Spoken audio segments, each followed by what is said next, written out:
Nous allons conclure ce premier chapitre en regardant la pile des standards qui va nous permettre de publier, d'interroger, de raisonner, de suivre, de tracer les différentes données sur le web. Cette pile de standards va en fait structurer l'ensemble des chapitres que nous allons voir par la suite avec Catherine et Olivier.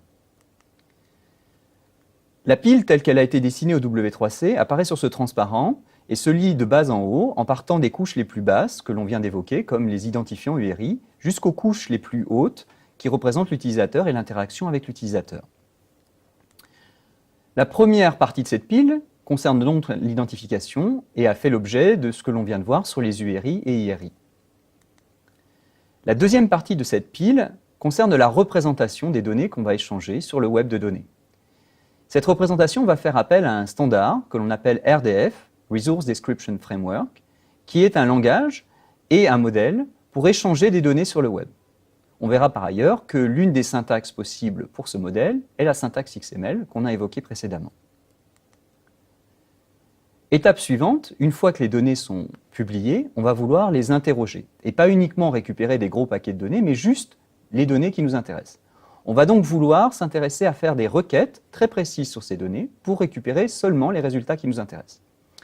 Pour écrire ces requêtes, les échanger et avoir des résultats, on va utiliser un langage qui s'appelle Sparkle et qui nous permet de très précisément sélectionner des sous-parties des données publiées sur le web qui nous intéressent selon les critères que l'on veut donner. Ces données peuvent aussi donner lieu à du raisonnement, du calcul, et on verra notamment comment on va publier les schémas de ces données. Les schémas sont importants parce qu'ils permettent de savoir quel sens on peut associer à une donnée ou pas, savoir qu'un âge est en années, savoir qu'une distance est en mètres, quel raisonnement je peux faire, comment je peux les utiliser ou ne pas les utiliser, et donc être plus précis et plus flexible dans notre échange de données sur le web. Pour ça, on se dotera de deux langages, RDFS et OWL. RDFS qui nous permet d'échanger des schémas très légers, et OWL qui va nous permettre plus de formalisation en logique. Au-dessus de ces données, il va falloir être capable de tracer les données, de les certifier, de vérifier leurs sources, notamment pour décider si oui ou non on utilise une donnée et si on peut lui faire confiance.